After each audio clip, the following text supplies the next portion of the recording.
Welcome back to the All Out NRL Fantasy Podcast. Could be the last episode of the season, and rightfully so. We have decided to do the 2024 awards, hence the dressing up. I've got Dor with me for could be the final episode of the year. Dor, how are you, mate? I'm good, mate. These sunnies are really keeping the haters out. The lights are not bright. The Sunnies could be coming off for TLT, which we will do first in this podcast, as my mic refuses to stay where it should be. Mate, big weekend last weekend as well. I know a lot of people would have seen that we captained Daly Cherry Evans. Absolutely disaster. We ended up still getting 950 odd. Is that correct? We got 966, Cord. I'm going to try and fix this mic. Yeah, you're right. You try and fix that, brother, while I cook here and give a bit of a summary. Yeah, go on. 966 for around 25. We came in a few ranks. I think around 18 ranks I think we made. So not the greatest. Unfortunately, DCE, like you said, brother, really let us down, 54 as captain. And then the Hammer So Tabuai Fido also let us down with only 20 points on the weekend. Can't really complain, though. Just apart from the captaincy, we had stunning performances from Hughes, Turbo, and Isaiah Yeo, all getting in the 80s and 91. Turbo was the best performer of the year.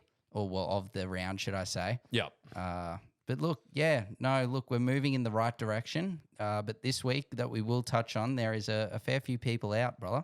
Last week, as you say, we find out who wins NRL Fantasy for 2024. We also find out who wins the tipping comps, who wins the all-out hats, which is also a very big thing in itself because it is hard to do. And if you first... as we know, it is a tough gig. I want to share a quick yarn before we crack onto TLT. Then we will crack onto the awards of 2024.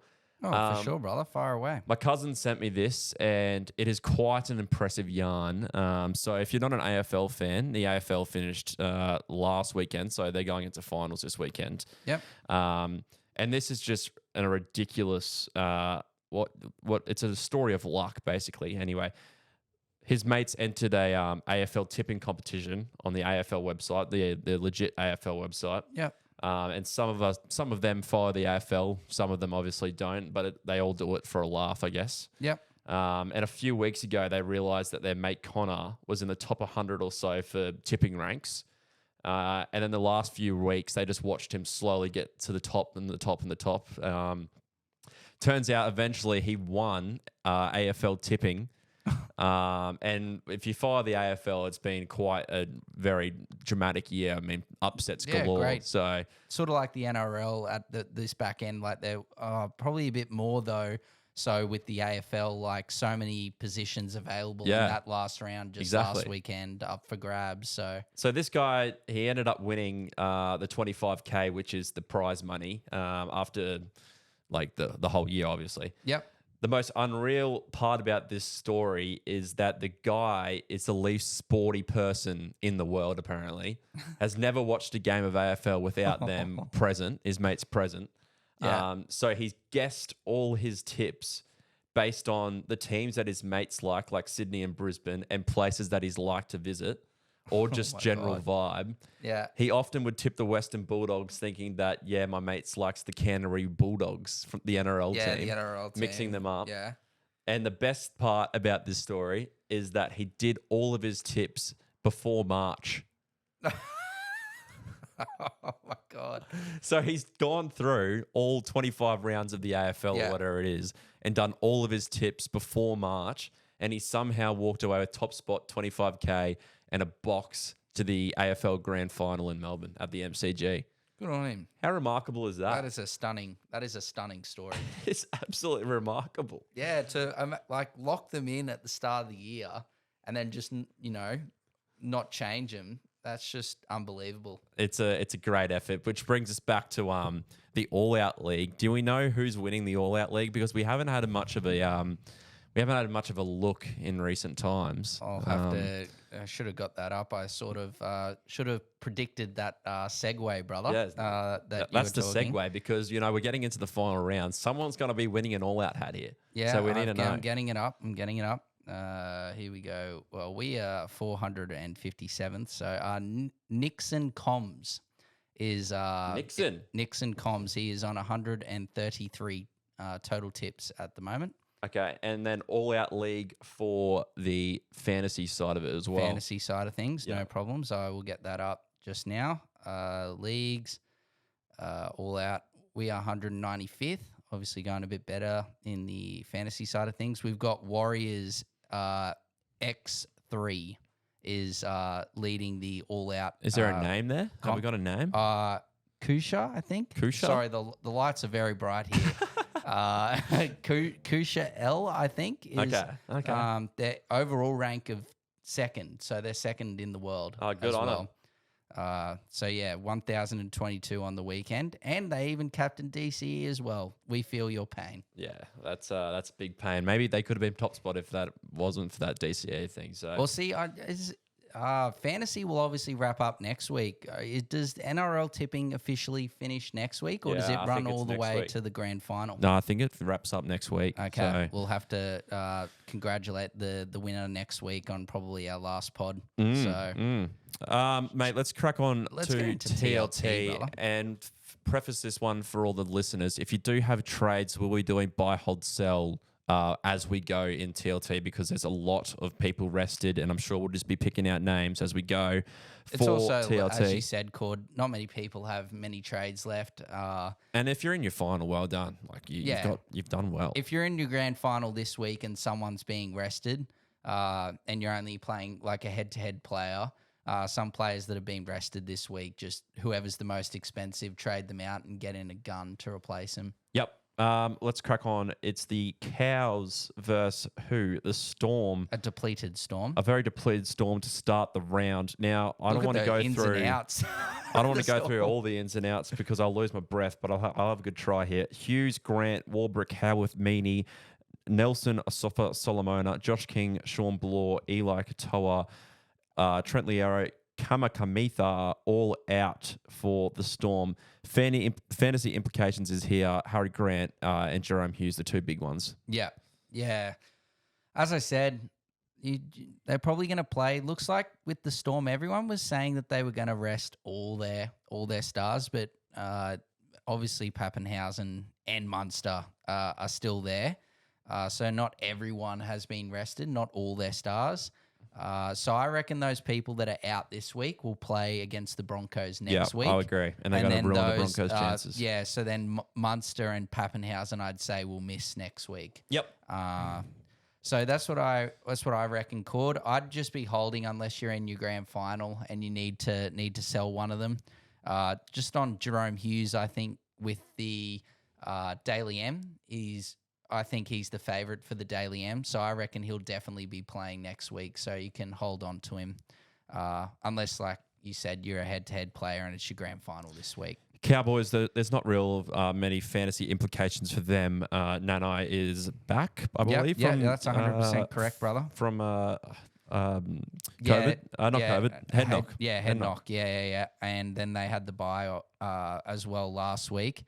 McKaylee just drops off the bench. That's really it for the Cowboys. Not really much there. If you want to get in Ruben Cotter, you can. Otherwise, I wouldn't really be buying. Drinky might be all right, but that'd be the only ones I'm looking at there for the Cows. Doggies, Seagulls. Now, a lot of the big talking point in the NRL this weekend, or the weekend just gone leading into this week, is the bunker and head-high tackles. They got that one wrong with Stephen Crichton on the weekend. Horribly wrong, brother. He is gone for this week, which means Jacob Carraz is going from the centres onto the wing. On the wing into the centres. Yeah. Which is, historically it's been good news. This year he's been scoring better on the wing. So I'd be holding him, obviously, but that might hurt Carraz. I think he'll still go well, brother. And Skelly Leg Skelton comes onto the bench, who's off to the Tigers next year. He's been great when he's come in and played for the Dogs, so I'm expecting a good effort from him. Josh Curran joins the bench. He's a sell if you got him. Seagulls, Tom Turbo continues to eat. We talked about our DCE. That was a bit of a disgusting Thursday night fixture. Horrific. But he'll bounce back. I'm confident he'll bounce back. 100%, brother. I'm the same. I think just on those teams, look, obviously, if you still got Curran, like you didn't sell Curran last week, I'd definitely be holding because in this week of all weeks, there's a lot of people that are being rested. Yeah. So to have someone playing is huge. So I wouldn't be selling Curran as long as I'd only sell him if you've got like 17 other players. I think, like you said, Carraz is definitely a hold. Turbo's just been killing it. If you haven't got Turbo, it's probably a bit too late. Garrick hasn't been the best recently, but I'd definitely just hold on to him. And yeah, DCE surely bounces back, brother. Apart from that, that's actually on the Dogs and Manly, I think they could break a regular season a core record. So yeah, that for crowd record for a regular season game. So Okay. huge attendance looking to be at Doggies versus Eagles this weekend. Panthers, Rabbitohs. Panthers unchanged. Not much fantasy stuff going on there. For the Rabbitohs, if you brought in Cam Murray last week, he is pending a visit to the judiciary on Tuesday night tonight in recording this for a careless high tackle charge. My gut tells me that he won't get off and he'll have that 1 week on the sideline or 2 weeks on the sideline, whatever it is. I think he's going to. Which means it definitely hurts those that brought him in last week for Cleary. He's obviously a hold for now, depending how he goes tonight. But that's a wait and see for Murray. Yeah, no verdict as of yet, brother. Eels, Dragons, just one change for Trent Barrett, which doesn't really affect any fantasy scores. For the Dragons, Shane Flanagan has gone with the same team, except Raymond Fautala-Mariner joins the bench in place of King Togya. So there's another one. For the Dolphins, Broncos, this should be an entertaining fixture. The Battle of Brisbane. The Battle of Brisbane. Is this the first Battle of Brisbane this year? Am I right in saying that? Or I feel like they've played before this year, but I could be wrong. Let me research You that. research that while I keep yarning about this. Dolphins, 5'8", Sean O'Sullivan, and prop Mark Nichols joins the starting side. Not much fantasy. Again, a lot of this fantasy chat, TLT, is going to be based on the buy, hold, sells, especially those that are getting rested. Payne Haas is listed among the reserves and looks like he could return from a injury in round 22, which could mean he's a buy if he's still got trades and if he's named. The biggest news this week is that Nico Hines has not been named after speculation that he would be named against the Warriors this week, which is a bit disappointing, I guess. Just on that Battle of Brisbane, brother, it was round 6. The Broncos won 28-14. So it's the second installment of the Battle of Brisbane this year. Yep. And both games have been at Suncorp as well. Yeah. And Nico Hines. Oh, it's great news for Atco, brother. Great news for Atco. He's been playing well, and there's no need. He's obviously on the extended bench there in jersey number 22, but I don't think that he'll play this week. He might come in and play the very last round of the season. So for the Waz, again, Chance Nickel-Clockstad moving to the centres in place of Roger Tuivasa-Sheck. Tuapiki is into the team. Knights, Titans, again, not much going on here. Titans, just one change. Philip Sami comes into the centres for AJ Brimson. He's gone for the season, Brimson. Gone under the knife. Yeah. Not good. He'll be back next year, big and stronger, though. Knights, centre, Brabham Best returns. Kai Pearce-Paul is out. So if those that held Kai Pearce-Paul, that's a big of an implication for you. Yeah, not good at all. And then Frizzell's also out with the concussion as well. So... yeah, not good. I'd definitely be selling if you still have Pearce-Paul. Sell. And the last game of the round, Roosters, Raiders, Connor Watson and Brennan Smith are back. If you have trades, I'd be saying get Connor Watson. He should be playing 80 minutes. He's on the bench. Is he? What? Yeah, jersey 14, but that could definitely change. Yeah, I reckon that'll change. Yeah, I reckon that'll change. Definitely could change. Angus Crichton, I think, so if you don't have Gus Bus, he is just killing it. And Raiders coach Ricky Stewart has gone with the same 17. Quick buy, hold, sell, mate. What are your thoughts? Just going based off those TLT sort of information there. I don't really. Nothing standing out. No, I don't think there's really anything called to say. Last couple of weeks, if you're playing head-to-head grand final, you're just selling whoever's the most expensive to get someone else in. Yeah. As I said, I think Angus Crichton's a terrific buy. Turbo's been killing it. Isaiah Yeo, They've been great. The likes of Garrick, Hammer, that have been a bit average of late. Jaden Campbell, Keon, Fafita, like those guys, just hold them all. You just want fit people playing this week. There's no point in going into a full buy, hold, sell. Not many people have trades left. Yeah. So if you've got any questions in terms of your situation, give us a DM and we can provide an option or something for you guys to help you out. Mate, the real reason why we're here tonight, mate. the 2024 All Out Awards, should I say. Now, there is a big list of awards here. There are some that are very strict in what you'll see on Dally M night, and there's some that we've made up ourselves, including the illustrious Fish of the Year award, which we'll name a bit later on. But there's some great awards here.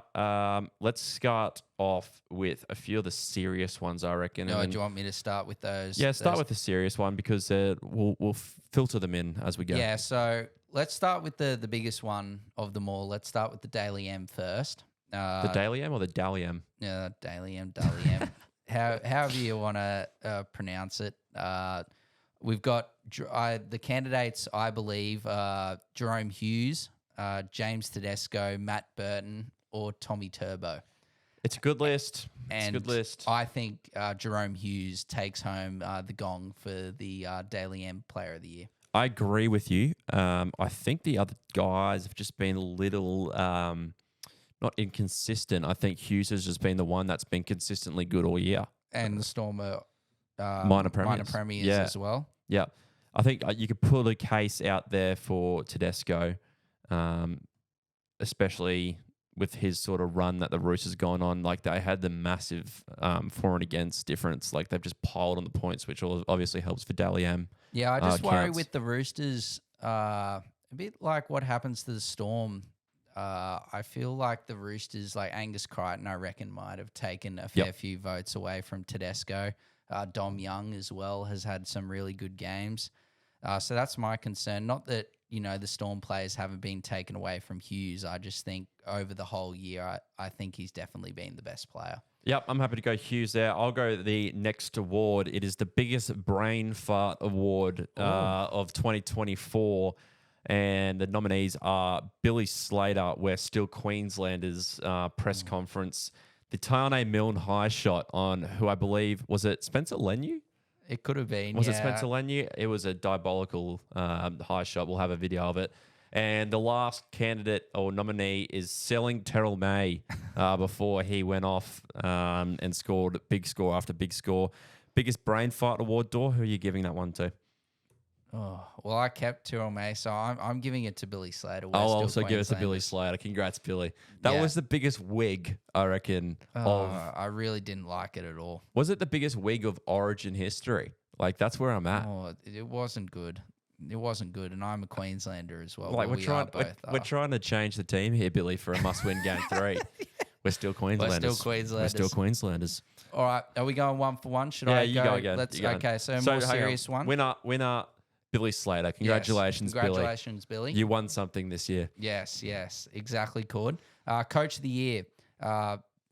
The two clear candidates are Bellamy and Ciraldo, in my opinion. Yep. And I'd be giving it to Ciraldo, I think, even though Bellamy's got the minor premiership. I think the Bulldogs have just really turned a corner this year, and they're fighting for a top 4 spot, which over the last few years you would not be expecting from the Dogs. So for me, I think that Ciraldo is the Coach of the Year. Mate, their turnaround has been phenomenal. Like, I think it was 2021 or maybe 2022. There's only 3 Bulldogs players that are still there from 2022. Fox, Burton, and there's one more from memory. Max King. That's the 3. That's it. So Gus Gould's come in, completely turned the side around. They've got some DNA. They've got some defensive will. And they have turned that club around. Did you think how they finished last year, brother? Sorry to cut you off, but how they finished last year was like they were diabolical. No, they were terrible. This is just what the turnaround. They finished 15th last year. Yeah. So for me, I think it's easy. Ciraldo. Easy Ciraldo. Congratulations, Cam. We'll move on to another lovely one, Cord. Look, the best coach award, you got to then go the best interim coach award because, we've had some sackings this year. So you got to go the best interim. And the two candidates are the Ben Hornby or Trent Barrett. And look, at the start of the year, I was going to say the Eels and the Tigers and the Bunnies are going to go down as the top 3 worst sides in the NRL in 2024. You got to go Ben Hornby, don't you? Because Trent Barrett is just... well, the Eels are fighting for the spoon with they the are. Tigers. The Battle of the Spoon. That's going to be a great next game. week. Oh, I'm excited, Cord. So congrats, Ben. You've won the best interim coach award this year. Wayne Bennett stole his spot again as a head coach. So congrats, Ben. Yeah, stunning on that effort. Do you want to do another one, brother? Just because we haven't got many of the more serious ones. Okay, I'll do another one. We're going with the Trap of the Year, NRL Fantasy Trap of the Year. There's a few. Siwa Wong takes the gong. He's the first one. Oh, he's going to be hard to overrun. Second one is Joey Lussick. Oh, there's another one.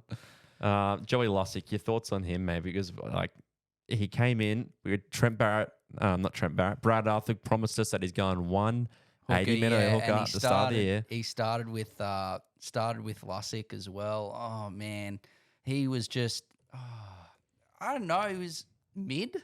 I don't even know if he got to mid. He got some 50s, and then all of a sudden he just got nothing. Like he got like a 20, a 10, and then all of a sudden we had to get rid of him. So yeah, it's like that's the same.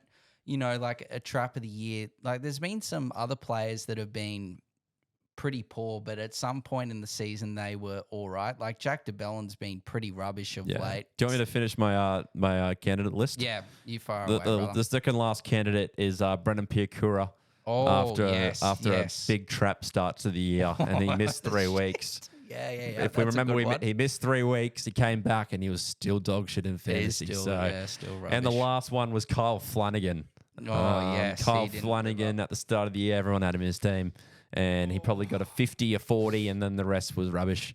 Yeah, far out. There's some good names here. That is a good list, brother. That is a good list. Wong, Flanagan, Joey Lussick, Brendan Piakura. I'm happy for the fans to decide this one when we clip it up, but who are you going? Who's taking the cake?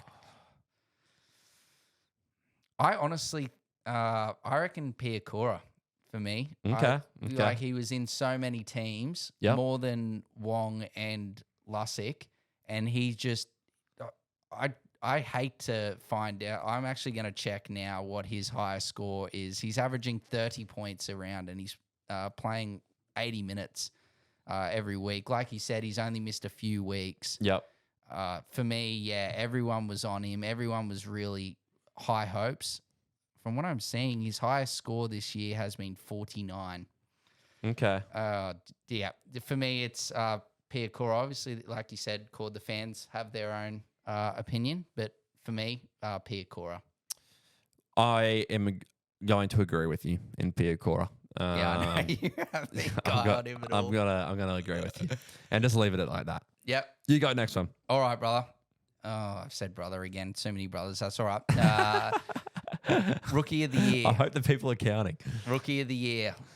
Ethan Strange, who started the season in red hot form. Yep. Blaze Tulagi.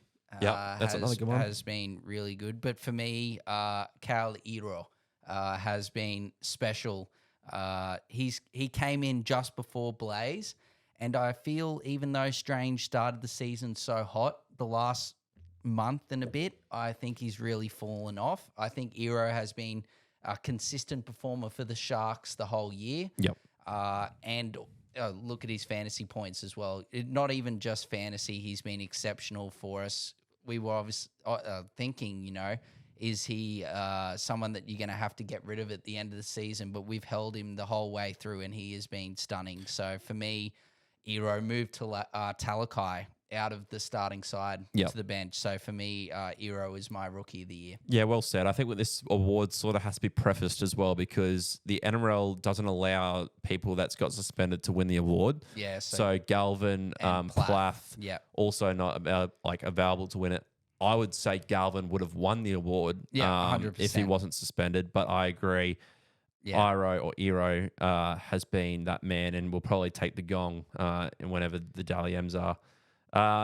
My next award, the funniest moment award of 2024. I'm sure I missed one when I was doing a review of the season, but the first one is Jack Cole taking a spew after getting smashed by, I forget who it was, but it was a gruesome hit.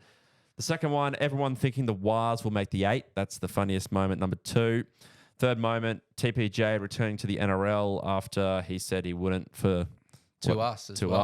Yeah, that's a great moment. Joseph Sawali, his origin career. Oh. And the JMK Falcon after he got the yes. ball to the head. That's the top 5 funniest moments for me this year. Oh, I agree, brother. They've been some stunning or some very funny moments.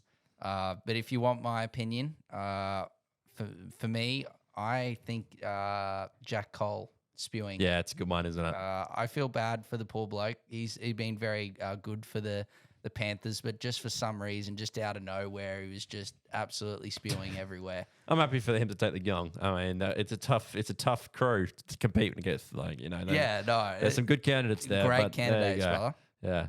All right. Do you want me? I'll go. Yeah, you go again. Last one before the team of the year is.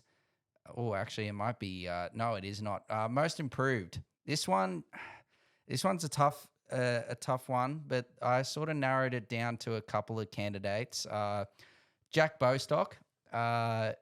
Look, he was respectfully, Jack, not the full or complete player last season, but I feel he has jumped leaps and bounds. He's killing it in terms of line breaks this season. He's been within the top 5. Sorry, who are we talking about? Jack Bostock. Oh, yeah. From the Dolphins. Yeah. And yeah, for me, obviously the Dolphins their form has dropped off of late. But I think he has been exceptional considering what he was last year. Yeah, Jack's been very good, mate. And as a Finns fan, I've been very impressed with what he's been able to do. I know a lot of people had him in Supercoach and just expected him to drop off getting those 50, 60-point scores. And I know I'm talking Supercoach here, but to get a good Supercoach score, you got to score tries and he continued to score tries throughout the year. And there were some hard finishes in there, so he definitely has improved a lot. Yeah.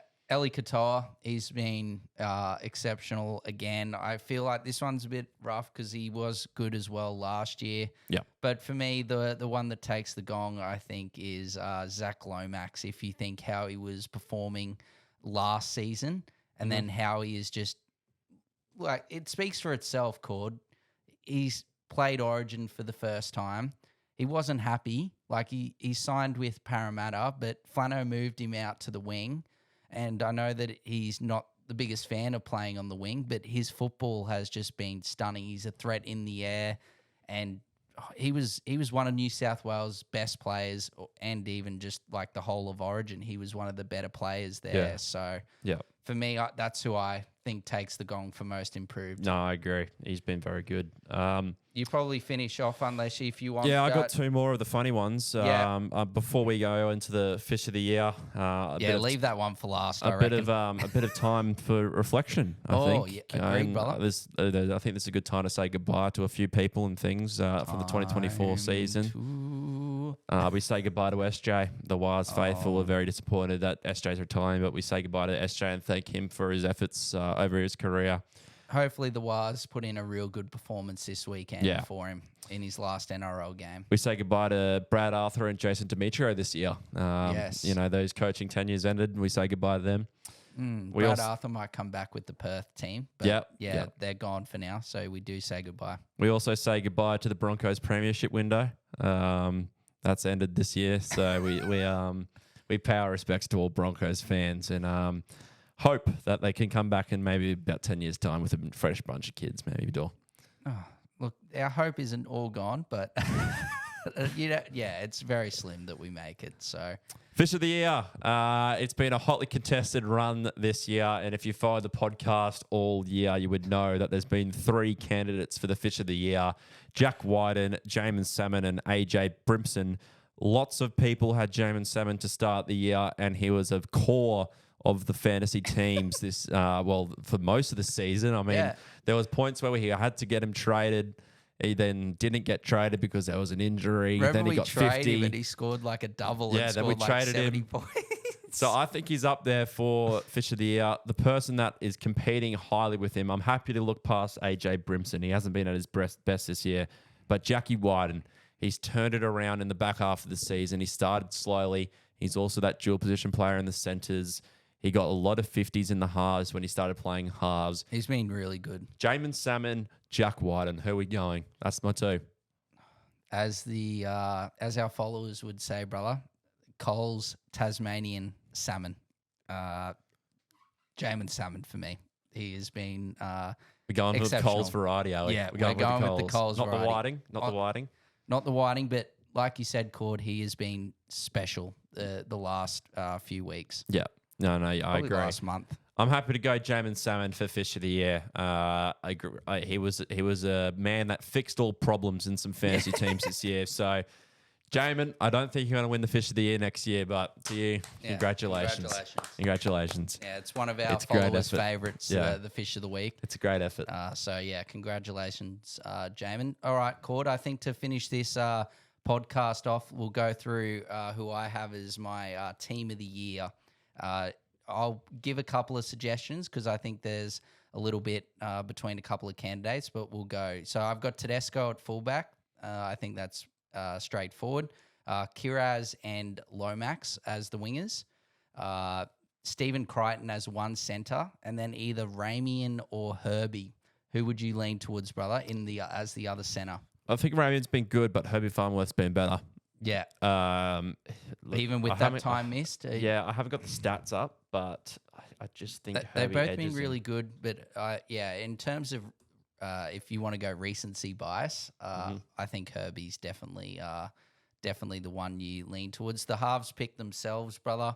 Burton and Hughes for me in the halves. Yeah, it would have been interesting to see if Galvin wasn't suspended, how close he would become, because he just had a great year, and I can honestly see him getting that 6 jumper over Burton, but obviously he got suspended, so I can just see it happening. Anyway, keep going. Yeah, props is a tough one. We'd gone with the Warriors duo of Fanua Blake and Mitch Barnett. The only one who I could think of outside of that is maybe Joe Tarpany, but I don't know. Fisher Harris missed a fair bit of time. Payne Haas has missed a lot of time. Yeah, let me have a quick look here about the Roosters have chop and changed a lot with their props. Can't see Carrigan getting it. He's played a bit of 13 and a bit of prop this year. He'd be pushing Yo for 13. Yeah, I think you got it on the money there. I'm happy to do that. I'm happy to go with that. And then the one that I need some assistance with, brother, is hooker. Reece Robson's had a very good year overall. Harry Grant, look, he's finished. In my opinion, he hasn't been as good as previous seasons. But the Storm, he's captain, and the Storm, like minor premiers, easy. Then the dark horse, brother, is mixed man Jacob Little Willie. He has been quite exceptional this year, Little Willie. Yeah, he has been actually. He's been very good. My sort of thinking is that who's going to be taking points off Harry Grant? Who's going to be taking points off Reece Robson? Who's going to be taking points off Jacob Little? And we know that the Dally M scoring system is just the most stupid system of all time. So you can forget about all that and then just focus on who's been the best all year. I think Jacob Little's a great chance. Yeah. He's been very, very good. Yeah. The other one I would give it to is Harry Grant. Yeah. And I know Reece Robson's had a good year, but Harry Grant, top of the ladder. Captain as well captain this of the year, side. yeah. So I'd probably lean towards Harry Grant. Yeah, with that fraudulent system, he Yeah. might just get a couple of points because the It is the Storm most are doing well. stupid Yeah, watch. no, it's not good. It is terrible. Angus Crichton as definitely as one Absolutely. second rower. Yep. And then either Eli Katoa or Nakora as the other one I was leaning towards. I again, stupid system. I'd probably lean towards Eli Katoa, I think, just because of how the Storm's going. But Nakora's had a stunning year. Yep. Yeah, I'm happy to go with him. And then the last spot is lock, brother. And I have Isaiah Yeo. I think Carrigan could push him. Murray's just missed too much time, in my opinion. So I think Isaiah Yeo is lock of the year. Yep, agreed. Well, brother, that finishes our awards for 2024. Yeah, it finished the awards, and it also might finish the podcast for 2024. And I can there say, might be one next week, but no we'll see. guarantees. Well, it definitely finishes the fantasy side of the podcast. I mean, and I just want to say, and I can speak on behalf of all the boys, that this has been our biggest year to date. I think we've gained like over 30K followers in the whole of 2024 on all platforms. So a big shout out to all the fans. We wouldn't have expected this to happen at the start of the year. So No, not in our wildest dreams. no, so a big shout out to you all. I know big 2025, it's just going to be bigger and better. We got the off season 100%. coming, but 2025 is going to be massive. So It is going to be huge, brother. yeah, make sure to like, subscribe, follow. There's plenty more to come in the off season as well. Lots of racing cricket content, so there's lots to come. Yeah, like you said, all our club, all our NBA will be doing stuff there, but we'll also be keeping you guys all up to date with all off-season NRL content as well. For the rest of the season, you've got the TBC Live. You can win 2 grand final tickets, so you can go ahead, download that app and get involved there. Then you've got the mixer competition as well, which they will both run all the way through till the grand final. So there's something if you love your NRL and you want to keep doing predictions or fantasy like fantasy, go ahead and join those competitions and get involved. And like Cord said, just lastly, I'll take the sunnies off. Thank you so much to everyone. The support has been amazing. Never in my wildest dreams could I say that when we started this venture a few years ago that we'd be here with Rode mics, a full setup, wearing a suit and tie, going on about NRL awards and making up some on the way. A pleasure to be doing this all. And thank you so much for all the support. We'll see you next week for maybe what could be a finals preview, and we'll see you then. Yeah, sounds good. See ya.